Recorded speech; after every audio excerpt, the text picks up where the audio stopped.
Allah juga menyebutkan dalam Al-Quran tentang bagaimana kondisi seorang yang akan meninggal. Ya.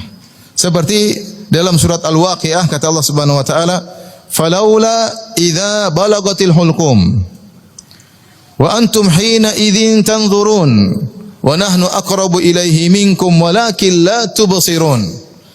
Ya, ketika idza balagatil hulqum, ketika ruh sudah mencapai di kerongkongan, sudah mau dicabut oleh dalam kondisi ihtidhar, yaitu mau meninggal, mau dicabut nyawa. Wa antum hina idzin tanzurun, dan ketika itu kalian sedang melihat orang tersebut ihtidhar, dia mau meninggal dunia, mungkin susah bernapas dan yang lainnya. Kata Allah, wa nahnu aqrabu ilaihi minkum walakin la tubsirun. Akan tapi kami lebih dekat kepada dia daripada kalian. Maksudnya malaikat-malaikat. Allah menggunakan kami, maksudnya malaikat maut. Kami lebih dekat kepada orang yang mau dicabut nyawanya tersebut daripada kalian yang sedang menyenguknya. Wa nahnu aqrabu ilaihi minkum walakin la tubsirun. Akan tapi kalian tidak melihat kami. Falaula in kuntum ghaira madinin tarji'unaha in kuntum shadiqin. Kalau kalian merasa bahwasanya kalian tidak akan dibalas oleh Allah di akhirat kelak, kembalikan nyawa orang tersebut jika kalian mampu. Tidak mampu.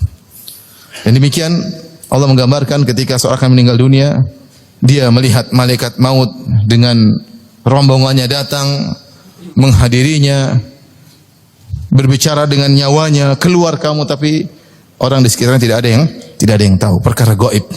Nyawa dengan malaikat sedang berbicara. Malaikat sedang berbicara dengan nyawanya. Dia sudah tidak bisa berkata-kata. Dia hanya memandang, dan orang-orang sekitarnya tidak tahu apa yang terjadi pada dia. Tiba-tiba nyawanya dicabut oleh malaikat maut. Demikian juga Allah Subhanahu wa taala berfirman ya, dalam surat Al-Qiyamah, "Kalla idza balagatit taraqi wa qila man raq wa dhanna annahu al-firaq wal taffatis saqu bis-saq ila rabbika yawma idzil masaq." Kata Allah Subhanahu wa taala, "Kalla idza balagatit taraqi." Tatkala ruh sampai ke taraqi. Taraqi itu tulang selangkang, itu sudah mencapai ke leher. Ya. Kalla idza balagatit taraqi wa qila man raq. Maka dua tafsiran. Tafsir pertama mengatakan, maka dikatakan kepadanya, siapa yang bisa menyembuhkannya lagi? Enggak ada yang bisa menyembuhkannya. Mau dokter, mau pakar. Wa qila man raq, siapa yang bisa menyembuhkannya lagi?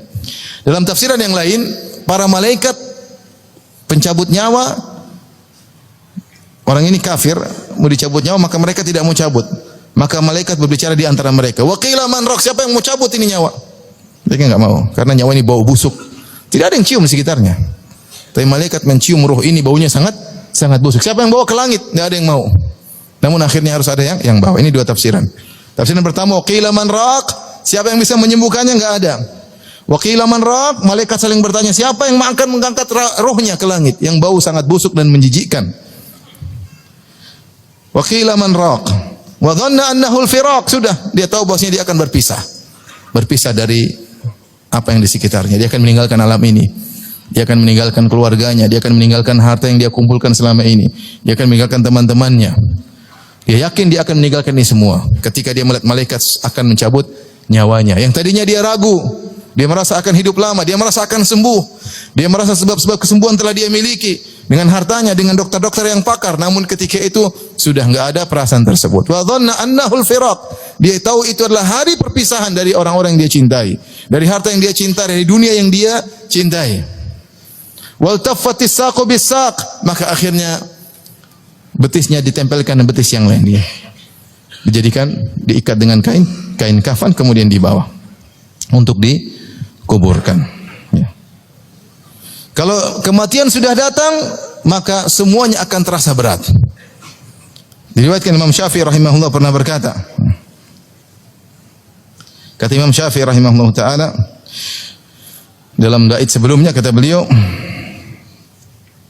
wala huznun yadumu wala sururun.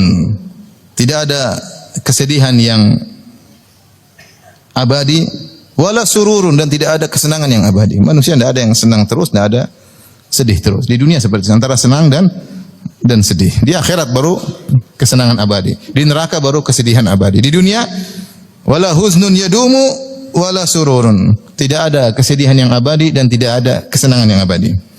Wala bu'sun 'alaika wala rakhaun. Tidak ada kesulitan yang abadi dan tidak ada ketentraman yang abadi. Dunia tercampur antara ketentraman dan kesulitan. Idza ma kunta dza qalbin qanu'in fa anta wa malikud dunya sawa'u. Kata beliau, jika kau memiliki hati yang qanaah, yang nerima dengan takdir Allah Subhanahu wa taala, fa anta wa malikud dunya sawa'u, maka engkau dan raja dunia sama saja. Dunia, raja dunia ingin punya harta yang banyak supaya dia senang, supaya dia puas. Kalau antum dengan harta yang sedikit sudah puas, kau dengan raja dunia sama saja. Bisa jadi engkau sudah bahagia, sementara orang yang beruang, yang memiliki harta, memiliki kekuasaan tidak bahagia. Kenapa? Dia belum mencapai cita-citanya. Dia belum mencapai jabatan yang dia inginkan. Dia belum bisa menguasai apa yang ingin dia kuasai, sehingga dia belum bahagia. Makanya idza ma kunta dza qalbin qanu'in fa anta wa malikud dunya sawa'u. Kalau kau memiliki hati yang qanaah, nerima dengan apa yang Allah berikan, sungguhnya kau dan raja dunia sama saja. Kemudian kata beliau, "Wa man nazalat bi sahatil manaya." Wa man nazalat bi sahatihil manaya.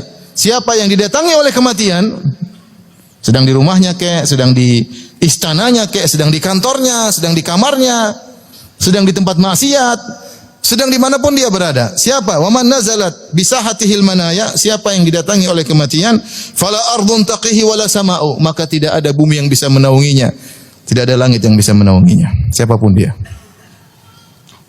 Mau jago ini, mau jago anu, tidak bisa.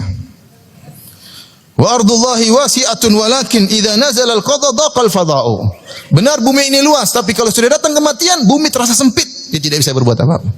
Benar hartanya banyak, tapi kalau datang kematian, semua tidak ada nilainya. Da'il ayama taqdiru kulla hinin. Biarkan hari-hari melakukan apa yang dia inginkan. Fama yughni anil mauti dawa'u. Kalau sudah datang kematian, tidak ada obatnya sama sekali. Ikhwan dan akhwat yang dirahmati Allah Subhanahu wa taala, inilah sebagian ayat-ayat, sebagian hadis-hadis ya yang menjelaskan tentang kematian, maka hendaknya kita waspada ya.